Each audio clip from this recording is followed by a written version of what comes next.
presentamos a nuestros invitadas. Es una mesa de mujeres, pero también va a estar más adelante Wilson Hernández Breña, investigador de la Universidad de Lima y economista que ha escrito un artículo muy interesante al respecto. Voy a presentar a mis invitadas. Está con nosotros Rocío Silva Santisteban. Rocío, ¿cómo estás? Hola. Un placer. ¿Qué tal? Nidia Vilches. Hola, Rocío. ¿Cómo Rocío estás? y... Cristian. ¿Cómo soy Cristian? García Naranjo. ¿Cómo te llamo, Cristian? Gracias. Después de Gracias. tiempo. Después de tiempo. Después de tiempo. Gracias. A ver, Rocío, comenzamos. Una columna fuerte el día de hoy, muy fuerte en el diario La República. Es un país de violadores y que finalmente las mujeres están en guerra. ¿En guerra? No. Bueno, las mujeres, nosotras no. ¿en O la sea, sociedad? Contra las mujeres. Hay una guerra contra las mujeres. Es una hipótesis, ¿no? Es una hipótesis. Y no podría ir un poco también con la hipótesis que si están en guerra contra las mujeres también tendrían que estar en pie de guerra contra ese abuso, ¿o no? ¿No es la manera correcta? En pie de guerra, bueno, digamos, en pie de guerra contra el abuso, sí, ¿no? Ok. O sea, ahora, a ver, el tema es complejo, el tema es sumamente complejo. Lo que sucede es que cada vez que se presentan estos casos, inmediatamente en las redes sociales, en el ámbito de lo público, salta, como por ejemplo, la reacción inmediata, ¿no? Que es pena de muerte o castración química, en fin, ¿no? Y por ahí no va la cosa, ¿no? Por ahí no va la cosa. Levantar las sanciones no necesariamente implica que la situación va a mejorar. La forma para entender y para plantear que la situación va a mejorar es entender que estamos viviendo en una cultura de la violación. ¿Qué significa eso? Significa que existe un discurso autoritario que justifica una serie de acciones que conllevan a que un varón viole a una mujer.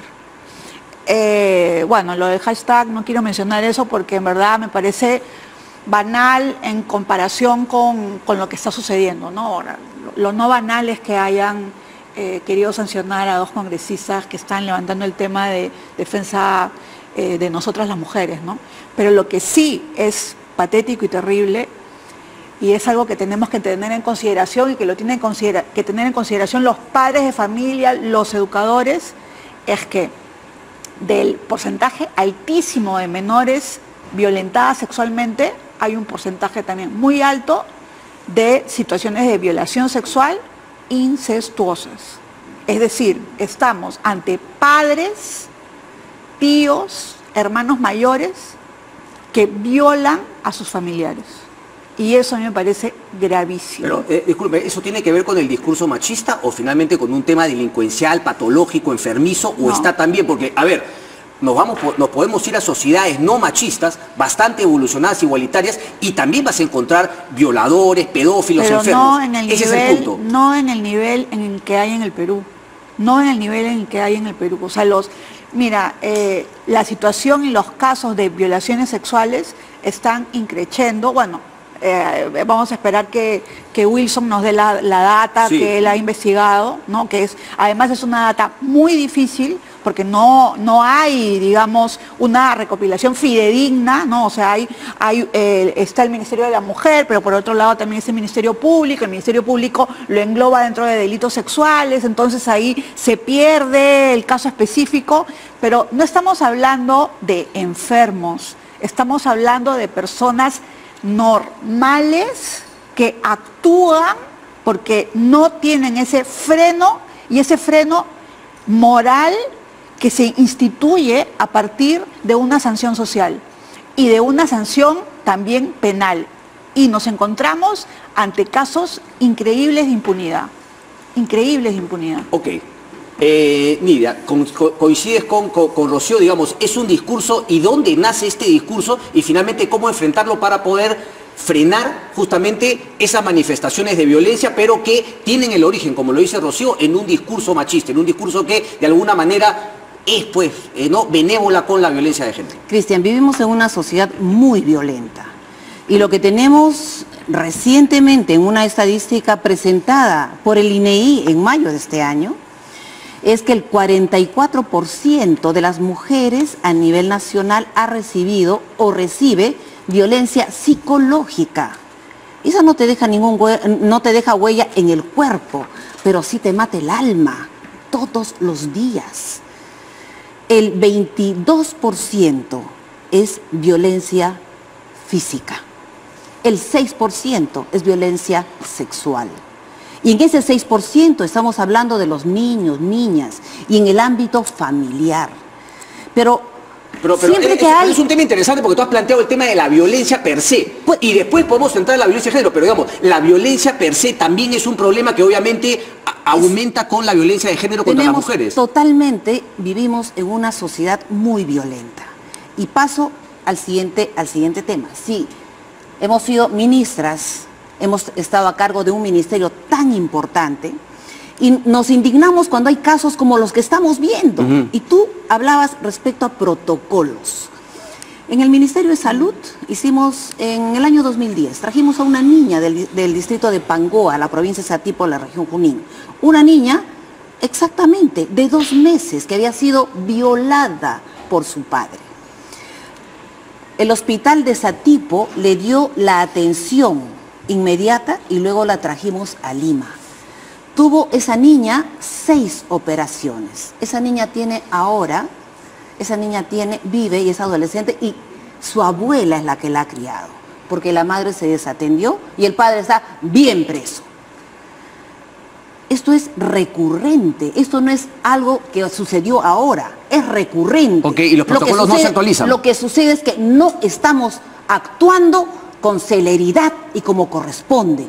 Aquí fue el Hospital del Niño que atendió a esa niña, que recuperó y la tuvo prácticamente 2 años en distintos momentos para operarla. Pero es un buen punto, eso se ha debido hacer también en este caso que acabamos de plantear de Ancash, por eso no es un hecho aislado, es recurrente. Por otro lado, quiero acompañar, si estamos viviendo en una sociedad violenta y las mujeres somos el foco de la violencia, el Estado hace muy poco, porque se hacen las mesas.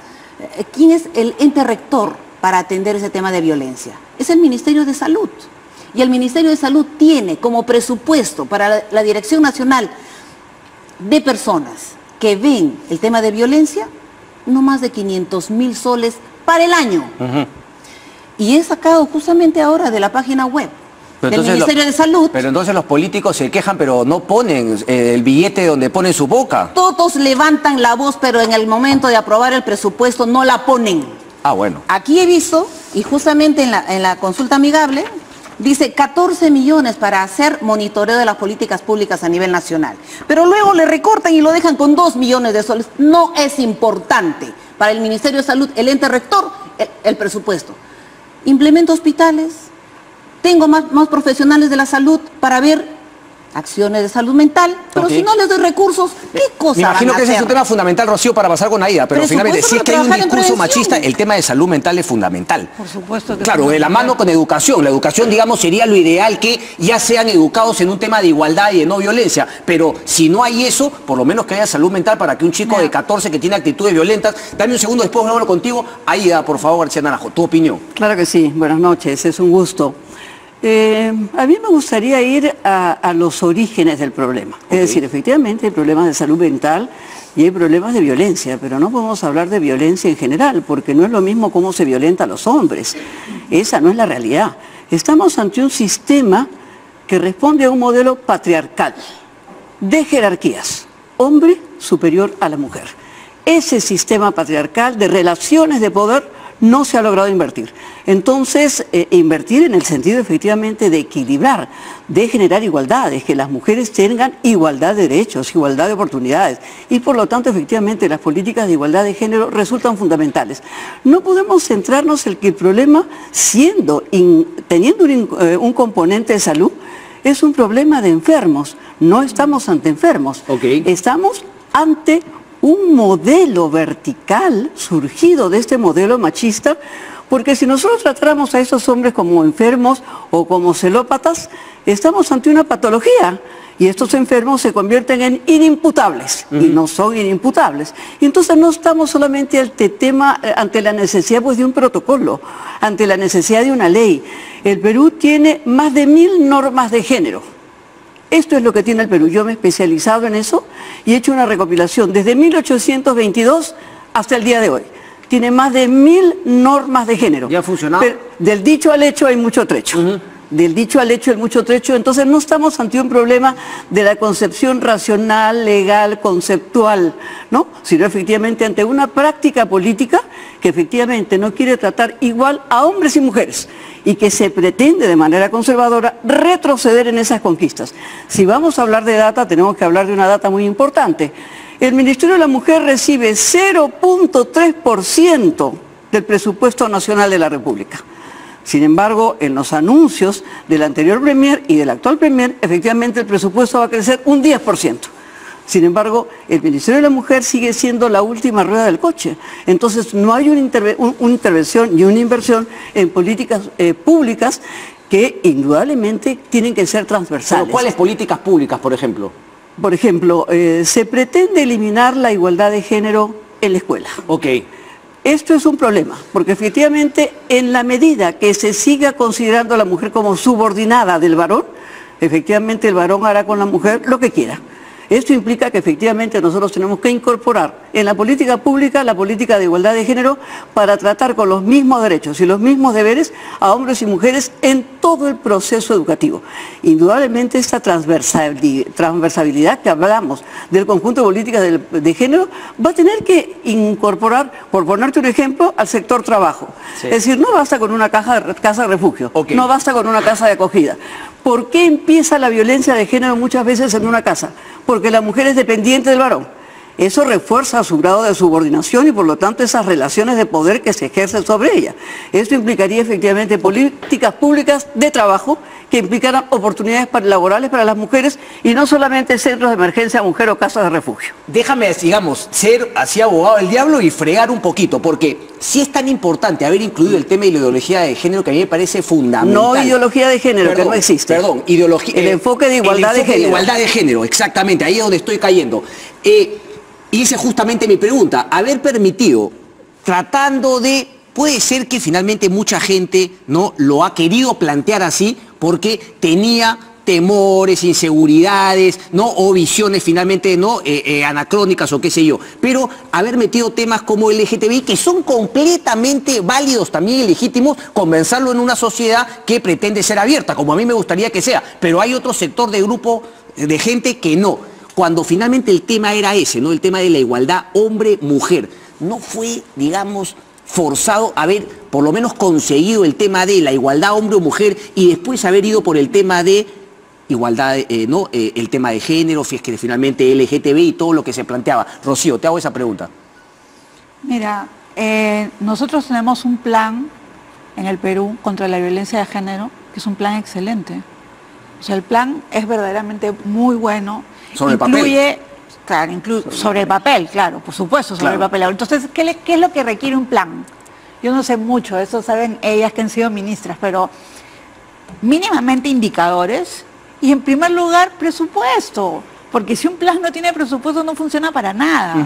Entonces, ese plan que nosotros tenemos, que es verdaderamente muy bueno, que es excelente, que entra en una serie... Cuando habla de violencia de género, no solo se refiere a la violencia sexual ni a los feminicidios, sino también a otros tipos de violencia que se dan, el acoso, en fin, toda una serie de tipos de violencia. Es muy completo, ¿no? Sí. Es buenísimo, debería ser transversal a todos los ministerios y a todos los sectores. Correcto, pero ese plan de violencia ya es... O sea, digamos, es una vez que ya tenemos a los machistas, o sea, una vez que ya tenemos metido este chip en mucha parte de la sociedad. Claro, pero hay tres componentes, lo que tú habías mencionado hace un rato, ¿no? Sobre el tema, tú hablabas, un componente es la salud mental, por supuesto que sí, otro componente es la educación, sí, pero hay un componente importantísimo del que tú formas parte, que son los medios de comunicación. Los medios de comunicación en términos amplios deberían de debatir sobre estos temas. Estos temas no son para meterlos debajo de la alfombra, no son para esconderlos, es para debatirlos, para ponerlos en el foro público, en el ágora. O sea, necesitamos debatir estas situaciones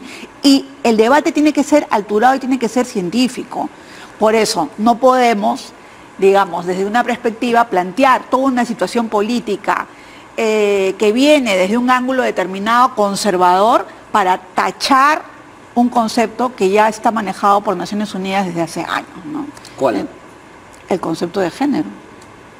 El género, o sea, no tiene la gente por qué asustarse, es simplemente la construcción cultural de la diferencia sexual. ¿Qué significa eso?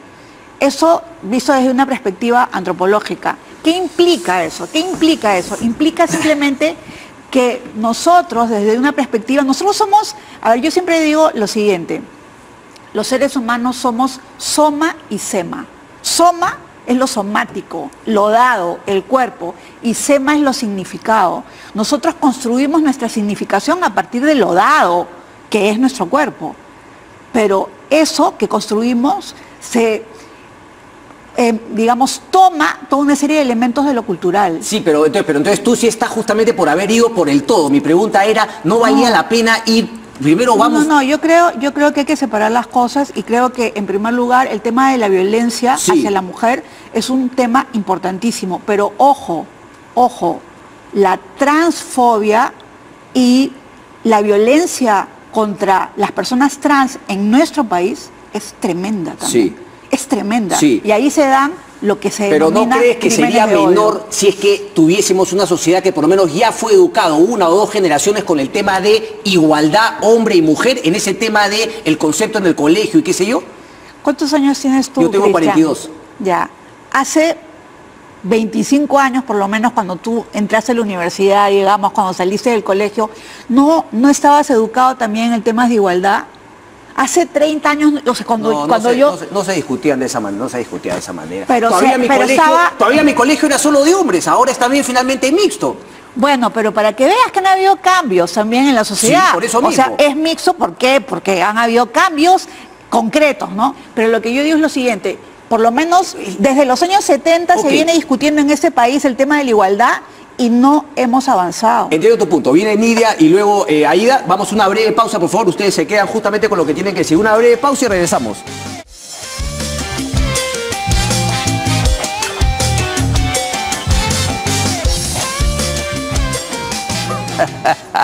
Bien, amigos, a ver. Por favor, vamos a presentar a nuestro invitado, Wilson Hernández. Él es investigador de la Universidad de Lima y también economista, porque quería mostrar justamente algunos cuadros. ¿Dónde los tengo? Acá. No vaya a salir nada que no queremos, ¿no? Por favor. Aquí, mi estimado Kevin. Ahí estamos. ¿En dónde? Aquí está. Feminicidio 1. ¿Sí? ¿Lo tenemos acá? Ahí está. Wilson Hernández, ¿cómo estás, maestro? Adelante, por favor. ¿Cómo estás? Hemos leído tu columna con mucho interés, Culpa y Provocación. Y aquí justamente analizamos un poquito la información que viene en tu columna, Instituto de Opinión Pública, ¿no? La violencia, yo voy un poquito comentando los cuadros y luego entramos al análisis. La violencia de género ha aumentado mucho. Ojo, es la visibilización. Tú de ahí nos vas a explicar la percepción. Ok, 2012 era 66.2%, 76.2%, tú juegas justamente con el cuadro allá, perfecto.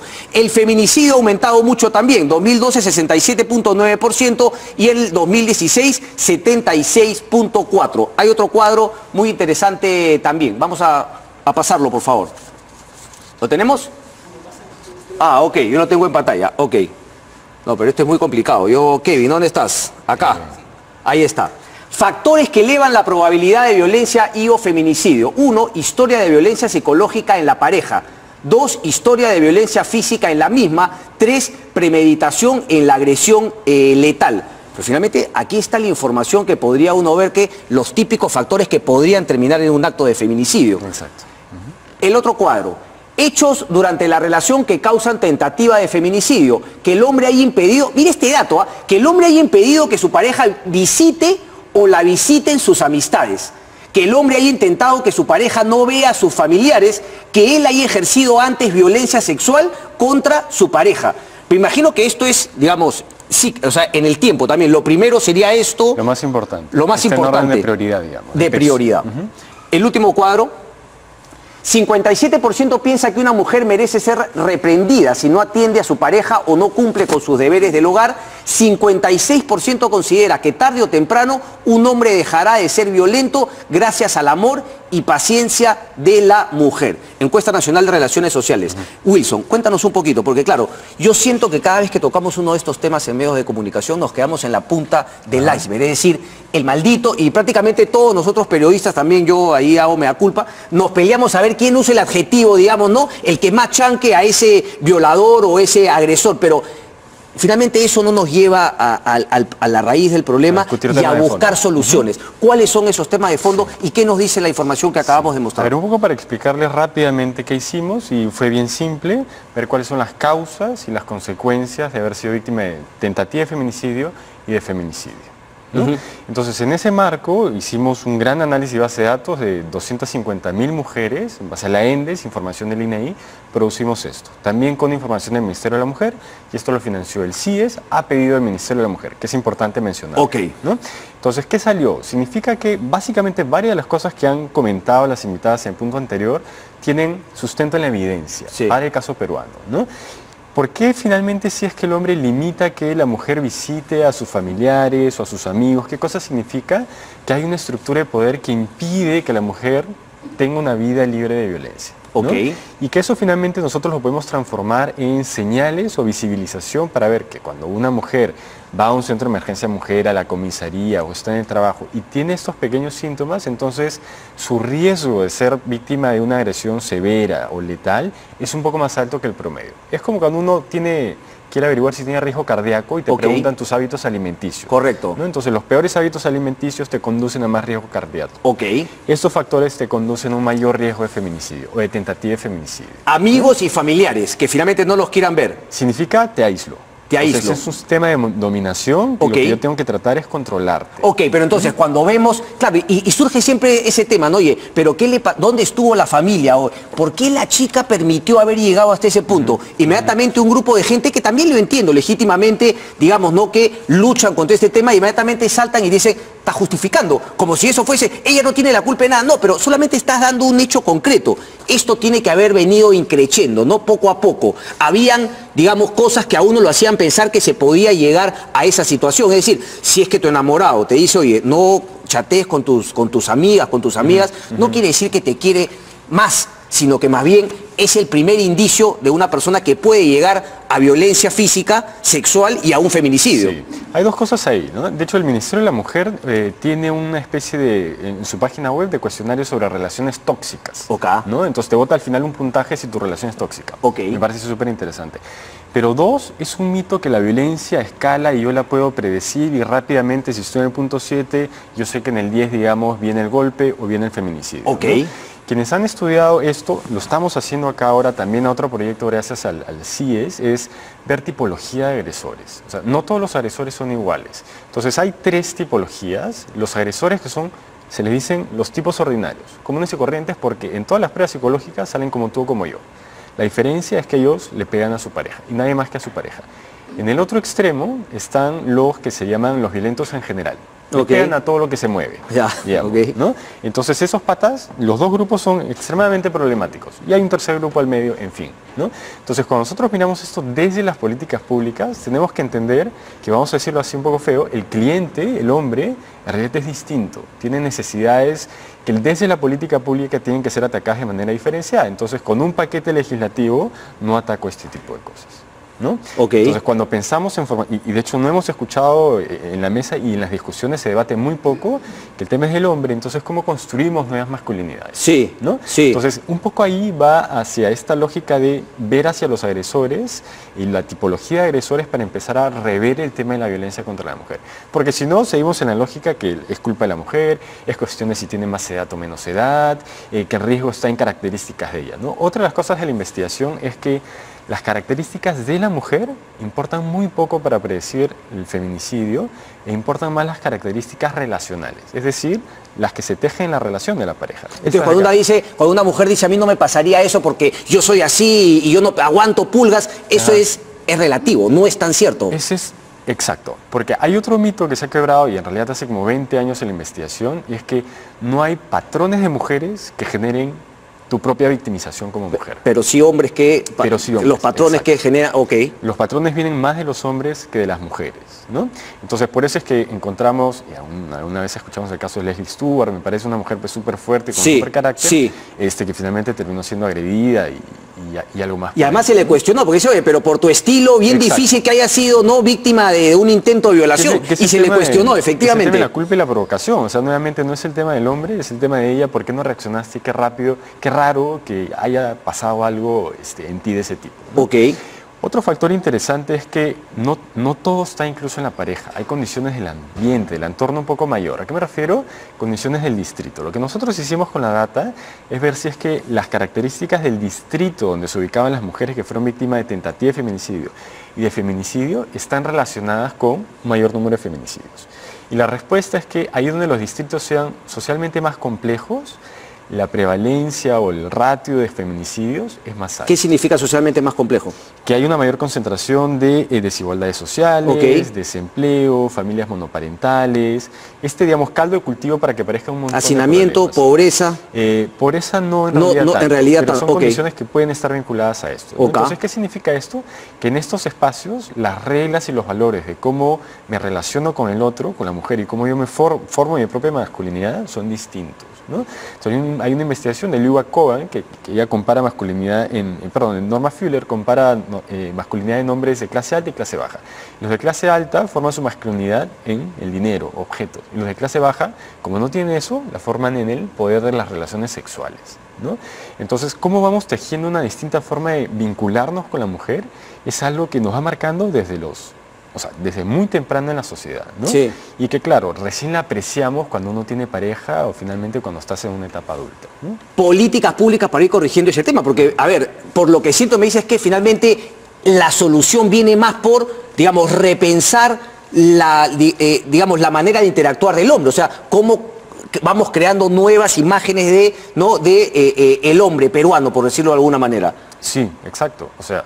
¿Y ahí cómo se hace? Es un trabajo mucho más complicado, ¿no? Y no es un tema de, digamos, decir, esta generación trabajamos con esto, la siguiente trabajamos con la otra, ¿no? Ahí, digamos, la mala noticia es que hay muchos programas en otros países para tratar de reducir violencia en hombres y muy poco funciona. ¿Por qué? Porque todavía no llegamos a captar cuáles son exactamente esas variables que hacen que yo un poco me desinfle, ¿no?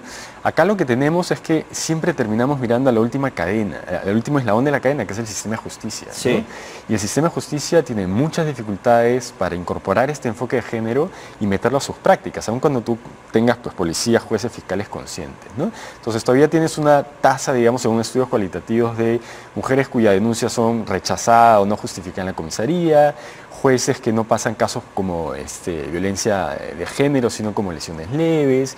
Entonces, aun cuando, digamos, estas marchas o estas manifestaciones muy importantes generen mayor visibilidad, esto empuja a la mujer a un sistema de justicia que todavía no está preparado para recibirlas de la manera adecuada. En promedio, por supuesto. Ok, entonces eso habría que hacer un trabajo justamente también en el sistema de justicia, en el tema. Sí. Eso es la primera política pública que se podría hacer. ¿Cómo preparamos a gente en las comisarías, en el Poder Judicial, en el Ministerio Público, para ir justamente tratando estos temas también? Pero, Sí. y la parte de abajo, digamos, ¿cómo vamos formando nuevas generaciones? En el tema del colegio, todo esto que se discutió de la igualdad de género en el currículo, que al final quedó en nada. Sí, eso es parte de cómo tenemos que empezar a repensar las cosas, ¿no? Y digamos, y no es tan simple y no es tan directo como decir es un tema de violencia, es un tema que parte incluso antes, es un tema de estereotipos, ¿no? Y como yo voy creando esta idea de debilidad, de mujer que no responde, y como decía en una de estas preguntas, la mujer tiene que tener paciencia para que todo finalmente se calme, ¿no? Y que vuelva a un estado inicial, ¿no? Entonces, esa punta, ese dato, que me parece que era la última, Sí. es como que un poco el... Sí, 57 piensa que una mujer merece ser, y esto no solamente a hombres, sino también preguntas a mujeres. Exacto, y las cifras son bastante similares entre hombres y mujeres, ¿no? Entonces un poco la clave es esta, ¿no? O sea, a la mujer se le instruye, digamos, socialmente para que con amor y paciencia afronte todos los problemas de la vida, ¿no? Al hombre con golpes, con violencia, ¿no? Gritando, alzando la voz, ¿no? Correcto. Entonces y finalmente la violencia física es el siguiente paso condicionado con muchas otras cosas sobre este tipo de formación desde muy pequeño. Ok, coincido contigo, pero digamos, si hay alguna señal que uno le podría decir, oye, este es un potencial alerta, eso podría estar, digamos, dentro del sistema de salud, de prevención, Sí. de alertas para evitar violencia y posterior feminicidio. Sí, claro. No estoy diciendo que si la mujer se mantiene pegada al hombre va a ser su culpa, para nada, pero, por ejemplo, si tuviésemos un sistema de salud mental, personas que van con y el doctor puede decir, bueno, pero ¿qué está pasando? ¿Tienes un problema, tu relación, todo? Y empieza a hacer estas preguntas que tú has planteado y surgen alertas que Hay varias podrían cosas, informar. Sí. De hecho, ya hay una que se está haciendo, la está haciendo el Ministerio de Mujer, y es que cuando las mujeres van al centro de emergencia mujer, Ok. por un caso probablemente de violencia, se les hace una serie de preguntas. Y esas preguntas son una escala para ver tu grado de riesgo de ser víctima de violencia letal. nosotros en la investigación mejoramos esa herramienta y la reducimos para que sea un poco más fácil, ¿no? Entonces, eso tiene el problema que ahí tú mides a mujeres que están yendo al servicio. Hay otras mujeres que están en su casa y jamás van a acercarse. Hay una propuesta que se hizo en un estado, en Estados Unidos, que fue bien interesante, y es que ¿a quiénes instruyeron? A peluqueros. ¿Por qué? ¿Por qué? Porque los peluqueros están en contacto físico con huellas y moretones que normalmente no se exhiben. Claro, ¿no? A ellos no se les va, ellos van a poder ver ese tipo de cosas. Digamos, pequeñas cosas que al ojo tuyo mío, digamos, no vamos a ver. Entonces, en ese momento ellos hacen como que un gatillaje, digamos, y avisan a la autoridad respectiva para que pueda entrar en contacto con esta mujer y entonces, por tanto, el Estado se acerque a ella, ¿no? Y así como estas cosas, digamos, hay otras. Otra de las cosas que en realidad me parece súper importante mencionarlo es que hablamos cuáles son los efectos de haber sido víctima de tentativa de feminicidio. Lo menciono rápido porque es como que una seguidilla, ¿no? Y además ya está probado cuantitativamente en este estudio. Más depresión, reciente en los últimos 14 días y en el último año, 1. 2, un mayor autorreporte de hipertensión. 3, un mayor consumo de tabaco y alcohol en los últimos 30 días y consumo diario. Y 4, muy importante, y es que aparecen incidencias de fiebre, tos y diarrea en los hijos, pasajeras. O sea, no es que sea un gran problema estructural, sino que en realidad ellos psicomatizan lo que pasa en la casa. Correcto. ¿No? Entonces, esta es una oportunidad para, digamos, tratar de tejer una agenda pública mucho más amplia y dejar de repetir este dato que es duro, que 7 de cada 10 mujeres han sido víctimas de violencia, pero ahí no solemos quedar en las políticas públicas. Eso es lo que finalmente, Wilson, quédate un ratito, por favor, no te vayas todavía. Muchísimas gracias. Ahí está, ¿no? Tremenda información y aclaración. Nidia, se había quedado la palabra contigo. Yo respeto los estudios que ha hecho Wilson, pero no las comparto. ¿Por qué? Porque son factores que generan violencia, pero que está describiendo a una persona que es dependiente económicamente del marido, del conviviente, y que obviamente en mi tierra dicen, más te pego, más te quiero, y si no me pegas, no me quieres. Eso va quedando cada vez alejado porque las políticas públicas tienen que acompañar a las acciones que hacen los 3 niveles de gobierno. Coincido, y dice Aida, hay tantas leyes, pero esas leyes no han disminuido la violencia. Hemos visto incrementar el número de violencia. Pero quizá porque no le estamos haciendo caso finalmente a la información que nos está dando, que es a donde tendríamos que ir para corregir el problema de fondo. Es importante, pero los actores que son directamente, primero, el Estado, para proporcionar profesionales y presupuesto, no está haciendo y no está cumpliendo su rol. Algo más. Necesitamos trabajar transversalmente para que el niño, la niña, desde educación inicial, primaria, sea formado de otra forma, sin violencia. Ese niño que ha visto violencia en su casa, que ha visto maltratar a su madre, que se ha puesto entre la madre y el padre para que no sigan golpeando a la madre, va a replicar probablemente en su familia, en su hogar. Correcto. Más adelante. Por otro lado, cuando hablamos también de dónde hay mayor violencia, ¿a dónde está la mayor incidencia de violencia? Son en las organizaciones sociales, donde hay menos recursos, donde la dependencia económica es mayor. ¿Qué estamos haciendo? Por ejemplo, Aida ha sido testigo de haber dado o declarado al Ministerio de la Mujer el ente rector para trabajar estos temas, haber dado al último nivel el Ministerio de la Mujer, al haber creado el Ministerio de Inclusión Social, partido con el Ministerio de la Mujer. Antes, el Ministerio de la Mujer, tú lo has recibido, era el tercer ministerio que recibía presupuesto. O sea, esos son finalmente ya temas no de organigrama dentro del Estado, dentro del Ejecutivo. Porque tenía un objetivo, el articular con los programas sociales y poder llegar justamente a aquellas zonas donde había mayor violencia, donde había mayor, observación, que el Estado no llegaba, ni su gobierno local, ni su gobierno regional. Entonces, el gobierno nacional con el Ministerio de la Mujer o el Programa Nacional contra la Violencia de la Mujer. Ahí, pero lo sé que ya hay zonas en donde conocemos toda la data, tenemos toda la información, pero a partir de eso tampoco se están haciendo las políticas públicas correctas. Un observatorio muy importante que tiene el Ministerio Público, donde dice la mujer presentó denuncia y no se le hizo caso y terminó muerta. Pero eso es lo que me está Otro observatorio que tiene el problema solo de data. Yo le agradezco a Wilson el trabajo que nos trae, porque nos permite reflexionar. Los factores que él nos presenta son factores inmediatos. Es decir, El primero de todos que pone, es decir, en la pareja habían prácticas cotidianas de violencia. O el último de todos, el marido no dejaba a la mujer ir a la casa de su madre. ¿Y por qué pasa eso? ¿Por qué pasa eso? ¿Por qué? ¿Por el patriarcado? ¿Por esta sociedad? Porque hay efectivamente una jerarquía en las relaciones de poder. Estamos ante un factor inmediato, no ante un factor estructural. Y entonces cuando él plantea la educación a nuevas masculinidades, por supuesto que compartimos la tesis, el gorro del título, pero no el contenido, porque yo entonces podría estar educando al hombre en que lave el plato, ¿no? En que lave el plato y en que te diga compañeras y compañeros. Pero eso no lo exonera de matar a su mujer, porque no estamos tratando el tema de fondo, el tema estructural, el tema de modificar esas relaciones de poder para hacerlas equilibradas en términos de relaciones de igualdad de género. Y para contestar tu pregunta anterior, para que no se quede en el aire ni en el tintero, tú dices, ¿por qué primero no tratamos el tema de la igualdad de género y luego el tema de las comunidades LGTBI? Sí. Te voy a poner un ejemplo bien concreto. Eso, ¿cómo llevaría la política pública aplicada, ¿no? a la ejecución? Primero impedimos que haya feminicidios, pero vamos dejando que haya crímenes de odio, transfobia, lesbofobia, que a ellos los vayan matando. O sea, no es posible. O sea, tiene que haber una integralidad. Es decir, no podemos resolver primero un problema, después resolver el otro, porque tiene que ver con esas relaciones de jerarquías de poder. Yo también no sé, porque finalmente hasta ahorita no hemos solucionado ni uno ni otro. No, sí está resuelto porque, digamos, el Perú cuenta con un plan nacional de igualdad de género que se implementa en todos los ministerios. Lamentablemente, la asignación presupuestal que tienen en esos ministerios o en esas regiones es el 0.7%.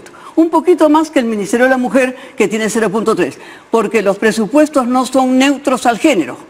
Los presupuestos, efectivamente, como bien decía Nidia, efectivamente, si nosotros pasamos a la última rueda del coche del Ministerio de la Mujer, es más, Fuerza Popular plantea la disolución del Ministerio de la Mujer, para que se cree el Ministerio de la Familia, cuando en la familia hay agresores.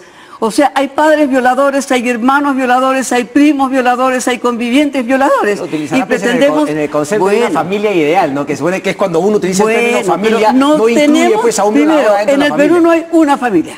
Nosotros hablamos del concepto de las familias. Pero efectivamente, la tipificación masiva en el Perú es que hay una violencia en data enorme que se produce dentro de las casas. Entonces, cuando tú decías, ¿pero dónde están los familiares? Muchas veces hay familiares que son los agresores. Y eso es un asunto sistemático. Entonces, por supuesto que tenemos que ir a educar nuevas masculinidades partiendo de un enfoque más estructural. ¿Qué países han superado este sistema de patriarcado? Bueno, si me das un par de ejemplos. Suecia, Dinamarca, muchísimo los países europeos, Finlandia. Justamente porque están hablando de 2 o 3 países escandinavos que son los ejemplos para todo. Bueno, no, tenemos también, tenemos en Alemania, tenemos en Bélgica. Los ministerios ni siquiera, claro, Alemania, pero ni siquiera se llama Ministerio de la Mujer, se llama Ministerio de la Igualdad. Así se llama, la pregunta, lo que se sistematiza, ¿no? Porque pasaba justamente a Rocío, ¿no? Decía, el objetivo de la guerra contra las mujeres no es el exterminio, sino la colonización total. O sea, tú planteas también, Rocío, que es un tema, digamos, consciente del hombre de crear pues toda esta dependencia y tener a la mujer colonizada, ¿o no? ¿Me equivoco? No. Yo no estoy diciendo de que hay el hombre, no hay los hombres, y hay un sistema, o sea, yo sí creo que tenemos que regresar a las causas estructurales, ¿no? Me pareció bastante interesante la data que ha traído Wilson. Estoy de acuerdo con él en un tema, que es el de construir nuevas masculinidades, pero precisamente para construir nuevas masculinidades tenemos que entender que el sistema es lo que nos está oprimiendo, porque, bueno, y yo hablo del machismo en términos generales, pero claro, podríamos hablar del sistema patriarcal. ¿Qué es lo que está sucediendo? Hay, digamos, una serie de acciones que están justificadas en una serie de discursos. Esos discursos están alimentados por los estereotipos de género. ¿Qué estereotipo de género, por ejemplo? Más me pegas, más te quiero. ¿No? O sea, eso lo hemos escuchado desde tiempos inmemoriales, por lo menos yo. Ahora eso tiene que cambiar ya. Tiene que cambiar ya, ¿no? Punto. Por otro lado, él ha dicho una cosa que sí me parece un poco peligrosa, ¿no? Y es que digamos, las personas de clase alta son inculturados alrededor del tema del dinero, ¿no? Y que, bueno, las personas que no tienen dinero, entonces, digamos, estructurarían su masculinidad alrededor del poder, ¿no? Pero digamos, ese planteamiento es peligroso en el sentido de que ¿son solamente los hombres pobres los violentos contra las mujeres? No. No, o sea, tenemos un montón de ejemplos al respecto, ¿no? Yo no sé específicamente si hay una data sobre cuáles son los porcentajes, las diferencias, etcétera, pero acá estamos ante un sistema amplio, ¿no? Y lo que tenemos que tener en consideración, que es bastante importante, es qué está sucediendo en América Latina, porque en el caso peruano, o sea, el Perú es uno de los países que tiene la data más alta de violaciones sexuales. A veces nos gana Bolivia, que tiene cifras de horror, sobre todo de violencia sexual contra personas con discapacidad, que eso es algo horroroso. Pero nosotros también le estamos, digamos, ganando en esa situación y eso no puede ser posible. ¿Y por qué crees que es eso? Porque ¿Por qué lideramos? Creo que hay un crecimiento del autoritarismo en muchos ámbitos. Pucha, Rocío, y uno de los ámbitos del autoritarismo... O sea, ¿es también culpa del autoritarismo? No, yo no me estoy refiriendo... Pero entonces, ¿qué autoritarismo? ¿Político, autoritarismo social, de la familia? Autoritarismo social, autoritarismo político, por supuesto que sí. ¿Qué implica el autoritarismo?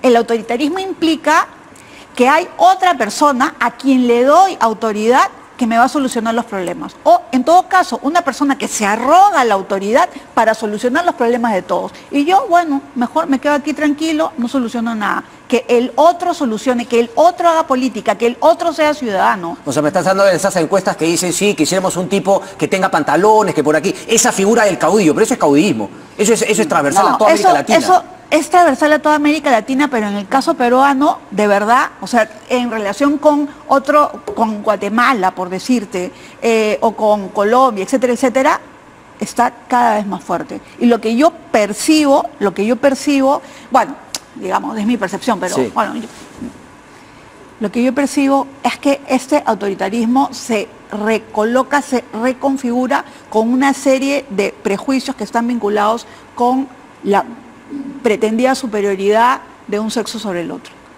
Una pretendida superioridad del hombre sobre la mujer. Sí, lamentablemente. Ok.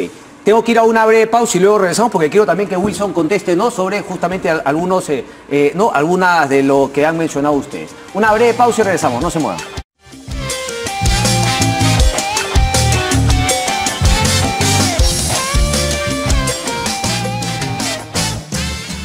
Bien, amigos, estamos de vuelta en A Bocajarro. Wilson, a ver, algunos comentarios a lo que decían nuestras invitadas. Sí, en realidad creo que no hay contradicciones. Es parte de la explicación de los resultados a nivel de datos, digamos, de lo que yo he dado, ¿no? O sea, cómo enfocamos las masculinidades evidentemente no responden a un hoy, responden a un sistema mucho mayor que no tiene cabeza, no tiene forma de agarrarlo, ¿no? Entonces, coincido que es un sistema patriarcal. ¿A qué nombre te refieres, perdón? Sistema patriarcal. ¿Ese te parece, sí, claro. ¿Esa te parece la clave finalmente, el tema del sistema patriarcal? Sí, pero totalmente, o sea, pero en muchos sentidos. En el censo, del domingo, yo justo me paro en la pregunta de quién es el jefe del hogar, sí. Y el pata dijo, no, que espere que venga el señor para que responda, ¿no? Entonces, claro, ¿por qué asumen que yo tengo que ser el jefe del hogar en un sistema que no tiene absolutamente nada que ver con violencia, pero que se termina siendo como piezas de legos, ¿no? Okay. O sea, ¿cómo terminamos articulando un discurso desde algo tan simple como la jefatura del hogar hasta algo mucho más complejo como ¿Cómo ir finalmente a ese tema de fondo, ¿no?, que para Aida y Rocío es fundamental, cambiar esa mentalidad del sistema patriarcal por el cual algunos creen que finalmente el hombre tiene una superioridad por sobre la mujer? El tema es mucho más difícil empezar a conversar a ese nivel porque no hay respuestas claras más allá de los discursos que todos ya conocemos, okay, ¿no? Pero lo que yo sí creo es que vivamente hay que cambiar reglas y valores, ¿no? Cuando hablamos, por ejemplo, cuando Rocío comentaba que hay peligro de asociar feminicidio, violencia a clases bajas, en realidad yo no quise decir eso, en realidad es un tema, uno, de proporciones, pero dos, cómo la masculinidad se forma de manera distinta y esas agresiones se transforman en A, B o C en distintas clases sociales. Y feminicidios hay en todos lados. Según la ENDES, que es la encuesta que mide violencia en el Perú, que es muy buena, la prevalencia de violencia contra la mujer por clases y por nivel de educación es casi la misma. o sea, parece que no variara, ¿no?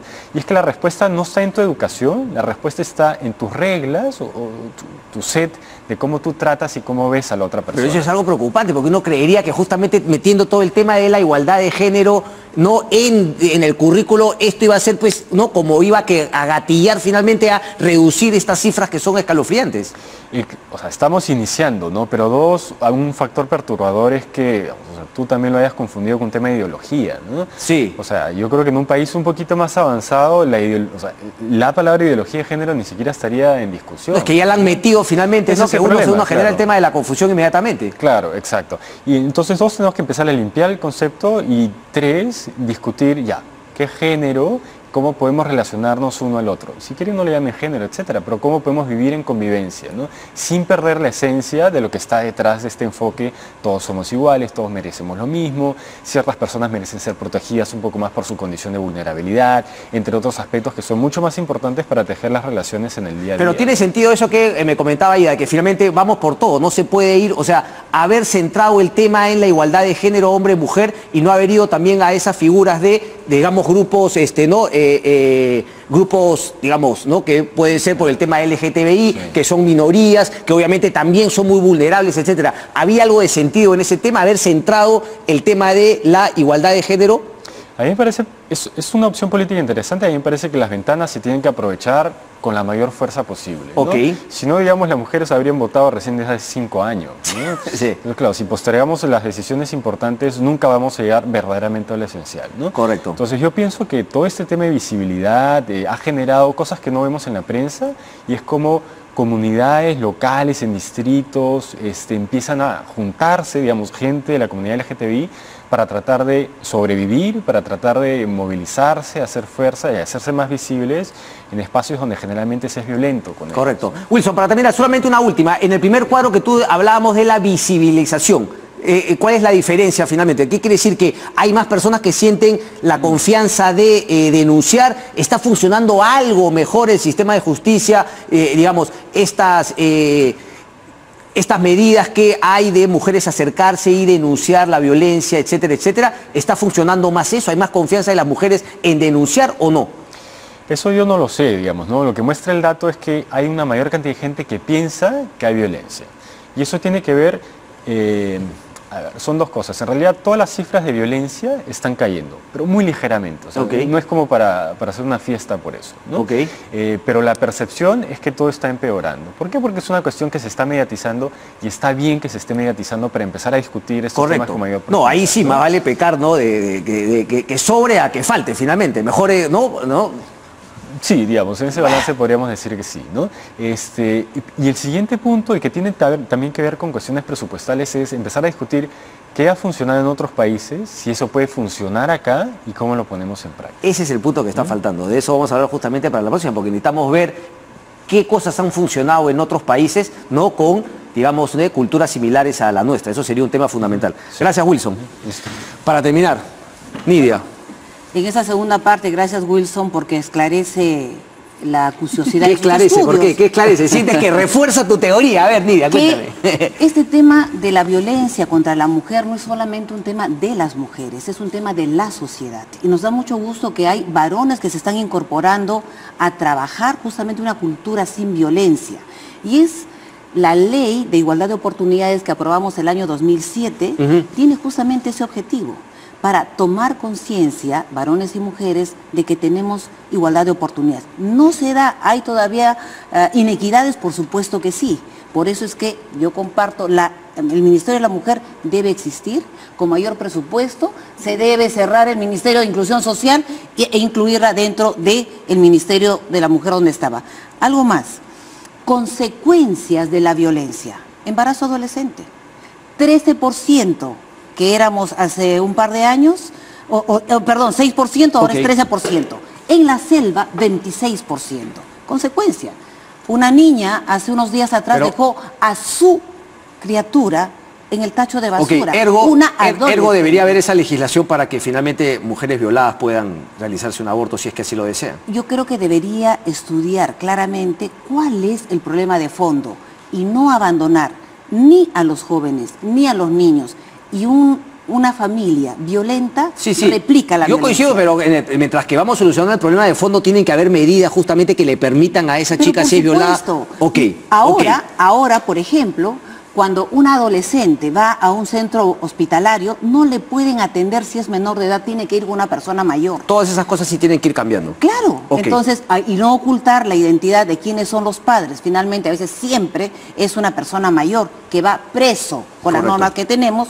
Yo finalizo. No es imposible cambiar la sociedad. Empoderemos a las mujeres para que denuncien. Tengamos abogados para que las asistan gratuitamente. Porque una mujer abandona o no denuncia porque no tiene con qué pagar un abogado. Aida. En esta revolución social de la que nos habla Mercedes Arauz, no existe una sola línea de cómo modificar estas relaciones en la sociedad, siendo un tema del cotidiano, ¿no? Ella en su campaña anunció reducir la inequidad salarial, generar empleo para las mujeres, y efectivamente son factores que faltan. Entonces, ¿qué es lo que quiero decir? Al igual que hay la Ley de Igualdad de Oportunidades, existe el Plan Nacional de Igualdad de Género, que está siendo aplicado. Pero eso, digamos, tiene que ser aplicado en los 18 ministerios, en todos los sectores. Solo por hablar de educación, San Marcos tiene 470 años. Las mujeres, recién en 1908, se promulgó la ley para que una mujer acceda a un título universitario. Es decir, existen casi 400 años de distancia educativa. Mira tú si el factor de educación no es determinante. Y efectivamente no son los programas de violencia ni el Plan Nacional de Igualdad de Género el que ha puesto el tema de la diversidad sexual. Se usa de pretexto de los sectores conservadores, efectivamente, para mantener un sistema. Para mantener un sistema, y eso es lo que tenemos que modificar. Eso es lo que claramente nos han querido vender, sí. Indudablemente que sí. Entonces, lamentablemente se ha hecho eco a un tema que no era el tema planteado en términos de la igualdad de derechos, de la igualdad de las responsabilidades entre hombres y mujeres, ¿no? Porque se busca efectivamente retroceder el conjunto de las conquistas. Ahora, pero lograron su objetivo, ¿no? Porque confundieron a mucha gente que por ahí no tiene ningún tipo de... Faltaba fuerza en el gobierno porque, digamos, en el Ejecutivo no basta con ser mujer. Correcto. O sea, hay que asumir políticas públicas que implican la defensa de esos valores. Y entonces es muy importante también mirar un asunto importante de la violencia, porque tú dices, estamos retrocediendo. Yo diría que también hay un elemento positivo. Hoy día la gente protesta que un hombre golpee a una mujer y que la arrastre de los pelos. Eso hace 30 años no hubiese sucedido, y menos hace 100. Hay mayor sensibilidad. Y menos hace miles de miles. Hay un nivel de sensibilidad en la población y en la ciudadanía para enfrentar estos asuntos efectivamente de maltrato a las mujeres. Muchísimas gracias por estar acá, Rocío, Nidia, Aida. Yo me quedo con la última frase, no, la penúltima de tu columna. Los varones inteligentes y consecuentes no lo pueden permitir. Estaba para ti, Wilson. Muchísimas gracias. Hay un mayor grado de indignación. Así. No, como tiene que ser. Un placer, Rocío. Muchas gracias. Nos vemos el día de mañana. Gracias, Wilson.